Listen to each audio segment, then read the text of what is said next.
भाई जो गुरु बचन पे डट गए, कट गए फंद 84 के। पिता परमात्मा कबीर जी की असीम कृपा से बच्चों, आपका जन्म ऐसे शुभ समय में हुआ है तब के आपका असल जन्म का भी कष्ट कट जाएगा। ये लोक अच्छा नहीं है, यहाँ कोई भी चीज सुख वाली नहीं है। आज हमने ये काल के द्वारा हमें मूर्ख बना के रखा हुआ है, भूल भुलैया कर रखी है। संपत्ति संतान रूपी खिलौने देकर हमें रोक रखा है, एक वश लालच ला रखा है। 1 मिनट में कहता तो मर जाएगा, क्या खिलौने टूट जाएंगे, फिर टक्कर मार करवाएंगे। ये गंदा लोग है। हम अपनी गलती से यहाँ फंसे आकर के आपने सृष्टि रचना के अंदर पढ़ा और सुना है कि हम सतलोक में रहते थे, वहां कोई कष्ट नहीं था। जब इंसान को कोई कष्ट नहीं होता फिर इसको बकवाद भाती है ये आत्मा। जब इंसान को कोई कष्ट नहीं होता है तब उसको बकवाद भाती है, बकवाद। तो ये बहुत ही विचारणीय पॉइंट है। जब इंसान को सुख होता है, कोई दुख नहीं होता है, तो फिर उसको बकवाद भाती है, मन बकवाद करेगा। तो भाई और बहनों, हम जो भक्ति कर रहे हैं सतगुरु की, ये भक्ति तो सुख देगी देगी। गुरुदेव कहते हैं यदि आपने आम का पौधा बीजा है तो वो बड़ा होकर आम देगा ही देगा। तो इस भक्ति से आप और हमें सुख होंगे। परमात्मा कहते हैं 2 4 5 वर्ष, कम से कम 5 साल आप इस भक्ति को दीजिए, जल्दी ना कीजिए। धीरे धीरे रे मनवा धीरे सब कुछ होए, माली सींचे 100 घड़ा समय आए फल होए। गुरुदेव कहते हैं बच्चों, आप जल्दबाजी ना करना। तुम्हारे पास पाप कर्मों का ढेर लगा हुआ है, इस बात का तुम्हें नहीं पता, सतगुरु को पता होता है कि जुगन जुगन के पाप सब और जुगन जुगन के मैल, जानत हो जगदीश तुम हम जोर किए बदफैल। ये परमात्मा युगों युगों से हम पाप कर्म करते हुए आ रहे हैं, बदफैल यानी कुकर्म करते हुए आ रहे हैं। राजा महाराजा बनकर, शिकारी बनकर, पारदी बनकर, कसाई बनकर, 2 नंबर के काम करके, चोरी करके, डकैती करके, जारी करके, हम युगों युगों से यही पाप कर्म करते हुए आ रहे हैं। और हमारे संचित पाप कर्मों का ढेर लगा हुआ पहाड़। तो सतगुरु को इस बात का पता है। जब मरीज हॉस्पिटल में जाता है तो डॉक्टर को पता होता है कि ये कितना बीमार है और कैसे इसका इलाज करना है। मरीज ने फिर जल्दबाजी नहीं करनी चाहिए यदि डॉक्टर की शरण में चला गया तो सतगुरु को पता है कि हम कितने पाप कर्मों से ग्रस्त हैं, हमारे पाप कर्मों का ढेर है, ढेर। तो धीरे धीरे परमात्मा इसको काटेगा और यहां भी हमें धीरे धीरे परमात्मा सुख देगा, हमारी भक्ति से ही। पाप कर्म भी हमारी भक्ति से कटेंगे, सुख भी परमात्मा हमें हमारी भक्ति से देगा। लेकिन शुरुआत में हम भक्ति पर लगें, टिक सकें, इसलिए शुरू में गुरुदेव अपनी तरफ से, अपने आशीर्वाद से, अपने कोटे से हमें थोड़ी बहुत राहत देता है, ताकि हमें विश्वास हो कि हाँ ये भक्ति सही है, मेरा ये काम बन गया। तो भक्ति पर लगते ही शुरुआत में जो हमारे काम बनने शुरू हो जाते हैं, कोई स्वस्थ हो जाता है, किसी का कारोबार ठीक ठाक चल पड़ता है, तो वो उसकी भक्ति के कारण नहीं चल रहा, वो सतगुरु ने अपनी तरफ से ऐड दी है, अपनी तरफ से राहत दी, आशीर्वाद दिया है, ताकि इसको विश्वास हो इस भक्ति पर और ये भक्ति शुरू करे। फिर आगे चलकर धीरे धीरे फिर हमने समझदार बनकर, फिर हमने मर्यादा में रहकर भक्ति करनी पड़ती है। जिस प्रकार गवर्नमेंट किसी के कारोबार के लिए शुरुआत में सब्सिडी देती है, उसको मदद दे देती है, लेकिन बाद में उसने खुद ही अपना धंधा करना होता है, हमेशा गवर्नमेंट सब्सिडी नहीं देगी। तो गुरुदेव भक्ति की शुरुआत में हमारे को सब्सिडी देते हैं, आशीर्वाद देते हैं विशेष, ताकि हम भक्ति पर टिकें। तो जैसे जैसे हमारे को 4-5 साल इस भक्ति पर होंगी, फिर हमारे घर में, हमारे काम धंधे में, हमारे शरीर में बरकत होनी शुरू हो जाएगी और हमें सुख होंगे। और फिर परमात्मा का नियम है कि जैसे जीव सुखी होगा, काल अपना दाव खेलेगा। फिर ये इंसान बकवाद करना शुरू कर देता है, नए नए कारोबार खोलना शुरू कर देता है। पहले बीमार था, परेशान था, भगवान के आगे हाथ जोड़ता रहता था, कहीं बकवाद नहीं करता था।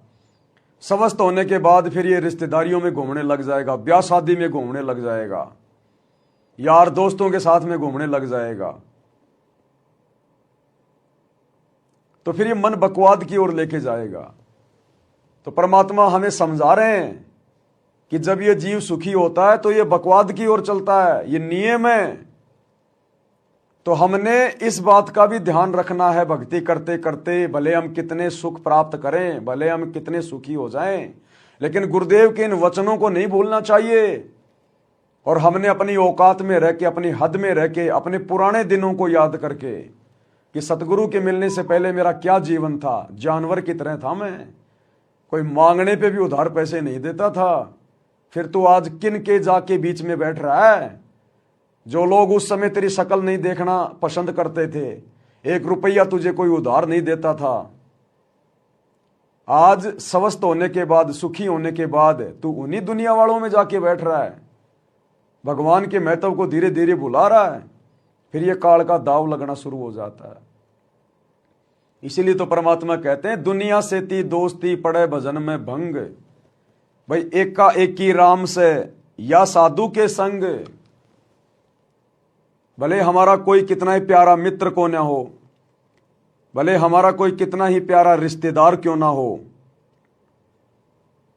परमात्मा कहते हैं यदि आपको काम है तो जाइए, फालतू में बैठकर बकवाद ना कीजिए। गांव में कोई ताश खेल रहा है, 4 आदमी बैठ के आपस में निंदा चुगली कर रहे हैं, भगत ने उनके बीच में जाके नहीं बैठना चाहिए। वहां परमात्मा दुखी होता है, नाराज होता है। इसलिए हमने इन बातों का ध्यान रखना है और गुरुदेव के प्रत्येक वचन को आधार बनाकर भक्ति करनी है। ये सारी बातें परमात्मा हमें सत्संगों में समझा चुके हैं, जिनको हमने सीरियस लेके नहीं सुना। अब परमात्मा साथ संगति के माध्यम से एक बार रिवीजन करवा रहे हैं कि हमने किस प्रकार से अपनी भक्ति को सफल करना है। कबीरा दुनिया से ती दोस्ती होए भजन में भंगे, एका एकी राम से कै साधु के संगे। बिना सत्संगी के पास बैठने में भी आपको पाप लगेगा, आपका भजन भंग हो सकता है। बिना सत्संगी के पास बैठने से भी आपका भजन भंग होगा, क्योंकि जिसको सत्संग प्राप्त नहीं, जिसको गुरु प्राप्त नहीं, वो तो बकवाद करेगा, इधर उधर की बातें उठा के बताएगा। अरे आज उसके साथ ये हो गया, अरे उसने तो सत्यानाश कर दिया, अरे वो ऐसा गंदा आदमी है, और भाई क्या हालचाल है, पता नहीं दुनिया भर की बातें शुरू कर देगा। तो वो हमें विचलित कर सकता है यदि आपको ज्ञान नहीं है तो। और जिसको ज्ञान नहीं होगा वही तो जगत वालों में जाके बैठेगा। अन्यथा जो समझदार होगा, जिसको ज्ञान होगा, गुरु वचन का पता होगा, सत्संग सुने होंगे, वो जगत वालों के बीच में क्यों बैठेगा फालतू में। भगत को तो समय नहीं होता। तो मालिक कहते हैं बिना सत्संगी के पास बैठने से भी पाप लगेगा, पाप।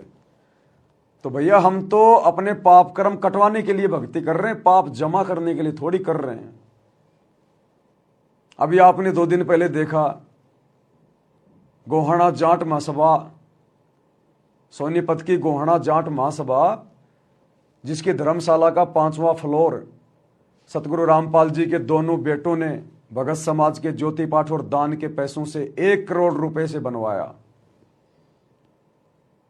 समाज के साथ यारी निभा रहे हैं।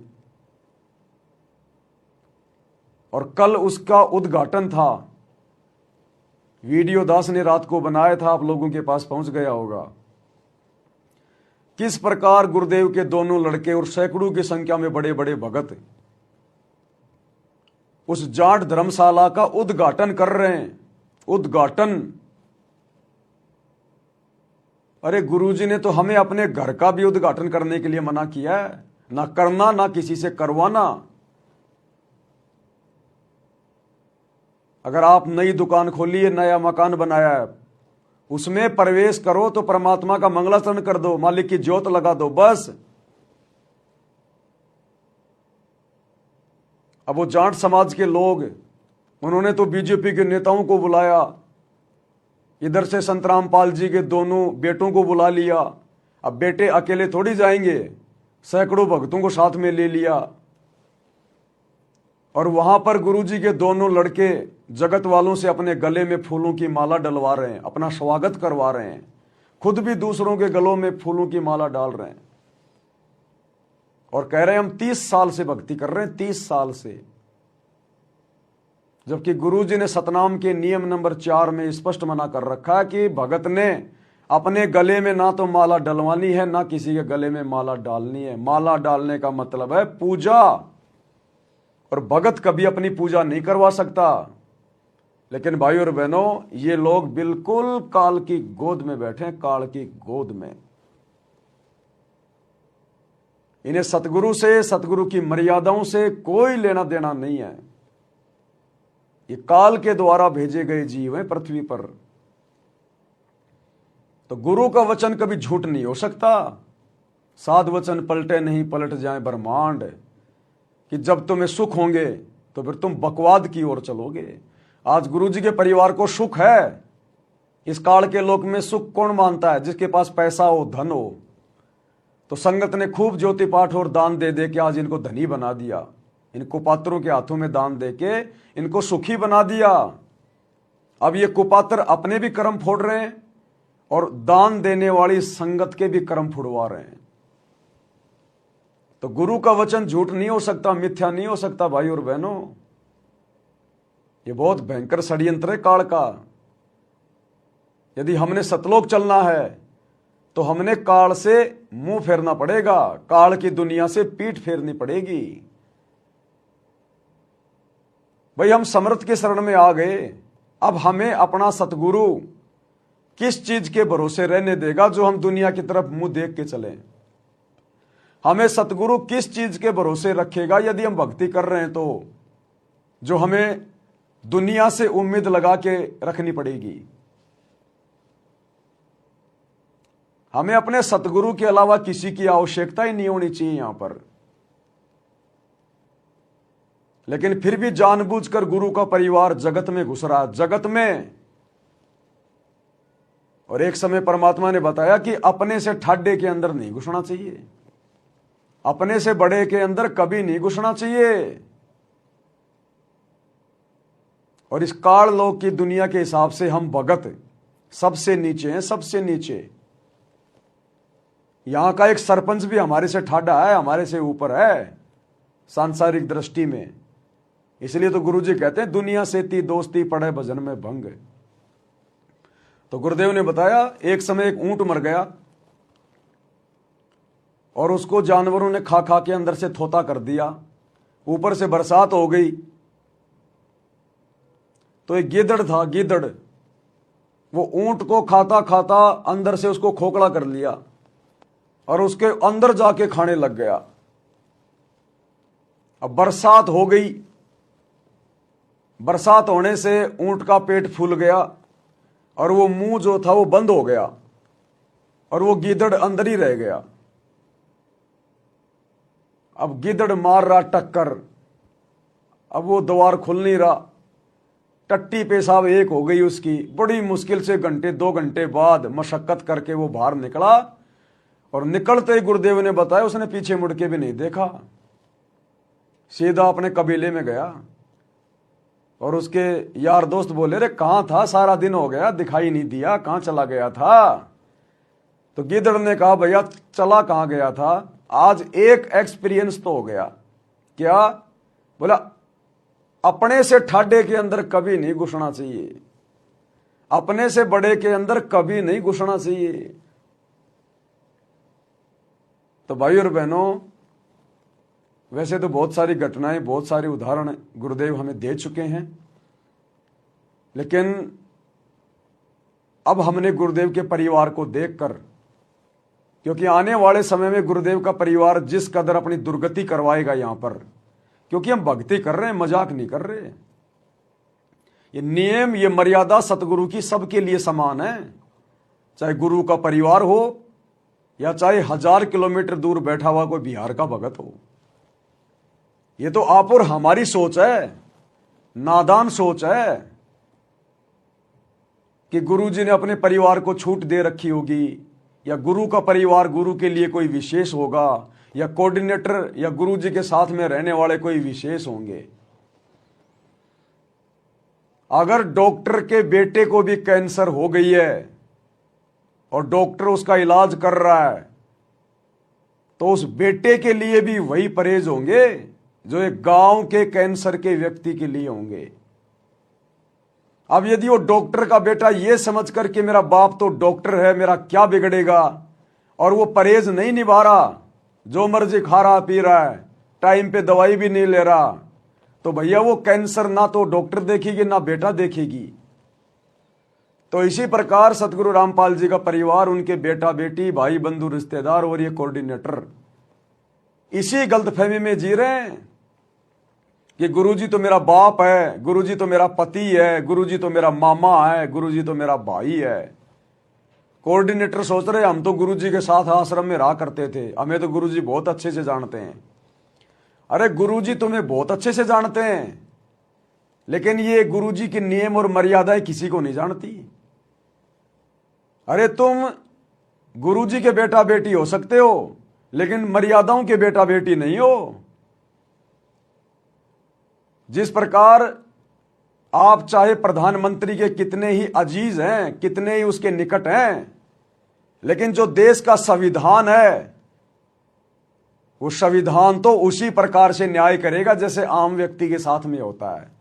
वो धाराएं, वो नियम, वो संविधान आम व्यक्ति पर भी उतना ही लागू होता है और प्रधानमंत्री के परिवार पर और उसके दोस्त पर भी उसी कदर लागू होता है। तो वर्तमान में गुरुजी का परिवार इस गलत फहमी में जी रहा है, और अभी इनका कुछ विशेष जो बिगड़ नहीं रहा ना, वो बिगड़ इसलिए नहीं रहा क्योंकि एक तो इनके पास में भक्ति धन थोड़ा ज्यादा है, अभी इनकी बैटरी चार्ज है,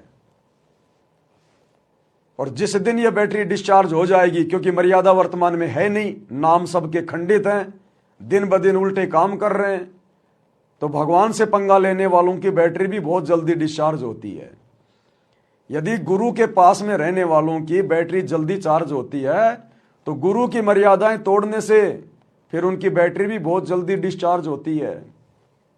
तो युग परिवर्तन बहुत निकट है। ये आसमान को छूते हुए दिखाई देने वाले गुरुजी के परिवार वाले ये कब पाताल लोक में समा जाएंगे पता भी नहीं चलेगा, देखते ही देखते तब पता चलेगा संगत को और इनको कि हमने मर्यादाओं के साथ में खिलवाड़ करके कितना बड़ा जुल्म किया था। और तब पता चलेगा कि ये गुरु समदृष्टि है, समदृष्टि। ये अपनी किसी भी आत्मा में कोई भेदभाव नहीं करता। तो भाई और बहनों, हमने इन घटनाओं से भी शिक्षा लेनी है। जिस कदर काल प्रेरणा से गुरु को और भक्ति को हल्के में लेकर, मर्यादाओं को हल्के में लेकर, जिस कदर गुरु का परिवार आज काल की गोद में बैठकर तांडव मचा रहा है, भक्ति और भगवान को हल्के में ले रहा है, इसलिए परमात्मा कहते हैं जरा सा सुख होता है ये मन बकवाद की तरफ दौड़ता है, बकवाद की तरफ है। तो भक्ति करते करते हमने गुरु के इन वचनों को विशेष तौर पर ध्यान रख कर आगे बढ़ना है। हे भगवान, हे गुरुदेव, कहीं ये मन मेरे साथ में कोई धोखा ना कर दे, कहीं मेरे साथ में कोई खेल ना खेल जाए। रोजाना रात्रि को सोने से पहले आपने चिंतन करना चाहिए, आज पूरे दिन मैंने क्या किया, मैंने कोई मर्यादा तोड़ने वाला काम तो नहीं कर दिया, मेरे से ऐसी कोई छोटी मोटी गलती तो नहीं हो गई।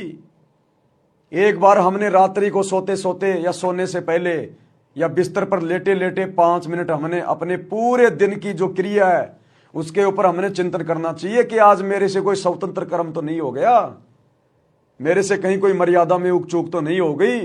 अगर हुई है जाने अनजाने में तो परमात्मा से नाक रगड़ रगड़ के क्षमा याचना करनी चाहिए, तब हमारी भक्ति सफल होगी। जब हम अपने अतीत को देख के चलेंगे, और भविष्य की चिंता रखेंगे कि हमने तो सतलोक जाना है, यहां नहीं रहना, हमने यहां पर पांव फंसा के नहीं रखना, हम सैकड़ों बार करोड़ों बार कोटि जन्म तू राजा की ना मिटी न मन की आशा। भाई सुरपति दुखिया भूपति दुखिया रंक दुखी जो है बपरीती हो। ये सारे उदाहरण गुरुदेव ने दे रखे कि यहां देवताओं के राजा भी सुखी नहीं है, खुद ये तीनों देवता भी सुखी नहीं है, तुम कैसे सुखी हो सकते हो। इसलिए भूलो मत भक्ति, मर्यादाओं को हल्के में मत लो, क्योंकि गुरु बार बार आपको दबाव दे के नहीं समझाएगा। गुरु 24 घंटे आपके पीछे नहीं लगा रहेगा। गुरु जी ने सार्वजनिक तौर पर ज्ञान दे दिया, अब उन सत्संगों को आधार बनाकर हमने आगे बढ़ना होगा। फिर तो इस प्रकार से भाई और बहनों, सतगुरु का एक एक वचन परम सत्य है कि जरा सा सुख हुआ नहीं और ये काल इस जीव को तुरंत दबोच लेगा, तुरंत। इसलिए परमात्मा कहते हैं जगत वालों के साथ में जो अनुपदेशी हैं, चाहे वो रिश्तेदार हों चाहे यार दोस्त हों, यारी दोस्ती तो भक्ति में हमने रखनी नहीं है। यदि हमारा कोई यार दोस्त भी है तो हमारा गुरु है, गुरु। अनुपदेशी व्यक्ति चाहे कोई भी हो, कितना ही प्यारा क्यों ना हो, यदि विशेष काम है तो उसके संपर्क में आइए, अपना काम कीजिए, तुरंत लौट के आइए। वो आपको बहकाने का प्रयास करेगा, अरे भाई बैठ जा, बहुत दिनों में आया, अरे बच्चों चाय बनाओ रे, तुम्हारे चाचा जी आए। बोले भाई साहब माफी चाहता हूं, समय नहीं है, फिर कभी देखेंगे। निकल लो उसके बोलते बोलते। एक बार अगर बैठ गए तो वो तुम्हें देने वाला कुछ नहीं है। तुम्हारे मेमोरी कार्ड में उल्टी सीधी बातें भरेगा, इधर उधर की बातें, तुमसे झूठी हाँ भरवाएगा। अरे यार वो नहीं है क्या वो फलाना फलाना, अरे बड़ा निकम्मा आदमी यार वो, उसने उसके साथ ये कर दिया। आपसे झूठी हाँ भरवाएगा, आप बैठे बैठे करोगे हाँ हाँ हाँ हाँ हाँ हाँ। निंदा चुगली में हाँ मिला के परमात्मा के दोषी बनोगे, और उसके घर की चाय पी के, उसके घर का पानी पी के पाप के भागी बनोगे, क्योंकि वो अनुपदेशी है। उसके ऊपर तो 3 लोक का भार चढ़ा हुआ है, पाप कर्म है उसके। हम उसके घर का पानी पिएंगे तो भी हम उसके कर्म बंटवारे हैं, उसके घर का खाना खा लिया तो भी हम उसके पाप कर्म खा रहे हैं। इसलिए मालिक कहते हैं दुनिया से ती दोस्ती पड़े भजन में भंग, एकाएकी राम से या साधु के संग। एकाएकी राम से यानी अपने गुरुजी से लगे रहो। एकाएकी राम से मोबाइल में सत्संग चला दिए, सुन लिए, अपना काम कर रहा है, नहीं तो अपना लेट रहा है। एकाएकी राम से अपनी आरती कर ले, सुमरन कर ले, सत्संग सुन ले, कोई शब्द गा ले, या साधु के संग, या अपने किसी भगत भाई बहन के पास चला जा अगर फ्री है तो, अगर कोई आस पास में है तो, या किसी भगत भाई बहन से मोबाइल पे अपनी बातें हो गई, परमात्मा की चर्चा हो गई। तो कहते हैं भगत ने इस कदर अपने भक्ति जीवन को जीना है, सफल करना है। इसलिए परमात्मा कह रहे हैं इस वाणी में, कबीरा दुनिया से ती दोस्ती ओए भजन में भंगे, एका एकी राम से कै साधु के संगे। बिना सत्संगी के पास बैठने में भी आपको पाप लगेगा, आपका भजन भंग हो सकता है। तो इसलिए बताया, या तो अपने सत्संगी दो रजा बैठे या फिर अपना नाम पर ला गया रहे। अगर आप किसी दूसरे के पास बैठोगे हुक्का पाड़ पे, तो जान देने का लो पी लो मेरे यार, तो कहेगा ना मन तो छोड़ दिया। क्यों क्या हो गया भाई, नाम ले लिया, ओ तुरो सोचू खा कर बिल्ली नो गया आज करण चाली। हो गई ना वो गलती। वो जगत वाले तो जबरदस्ती करेंगे। गुरुजी के दोनों लड़कों ने तो मना भी नहीं किया। जब जगत वाले उसके गले में माला डालने लगे तो गुरुजी के लड़कों ने तो मना भी नहीं किया। अगर मान लो वो मना भी करते कि नहीं नहीं भाई अब माला नहीं डलवाएंगे, क्यों?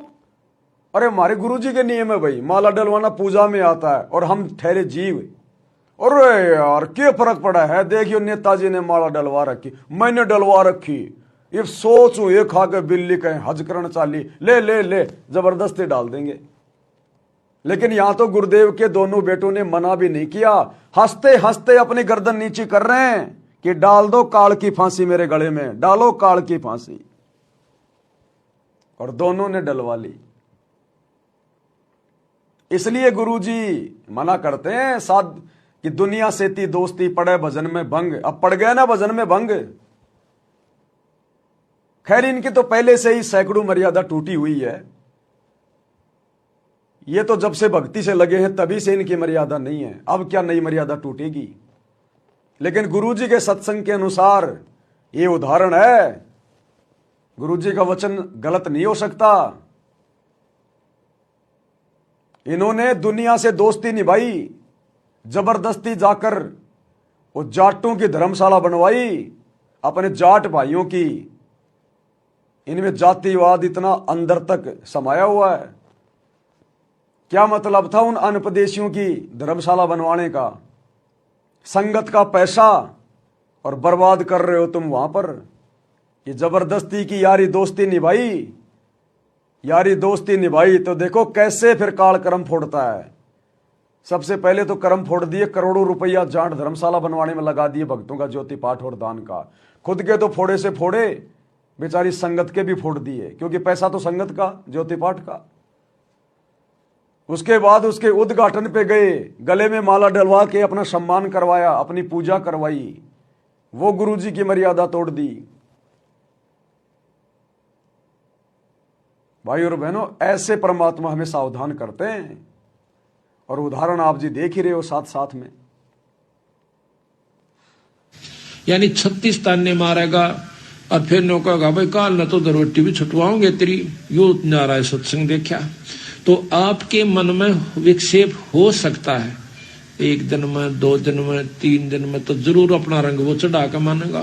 तो इस करके उड़ा बैठे नहीं उस दौरे अपना सत्साहिब कर उठ कर चलता बना। कोई प्रेमी दौरा बैठे, प्रेमी नहीं है तो अपनी कैसेट ला ले, कैसेट भी नहीं है तो अपना नाम सुमन लाग जा, खेत में चला जा, घूमे जा, भजन करे जा, अपना डोला पर हंडे जा, वैसे बैठ कर कर ले जा, डेके में धूप में कोठड़े का गए अपनी इच्छा। जो गुरु बचन पे डट गए, कट गए फंद 84 के, कट गए फंद 84 के, कट गए फंद 84 के।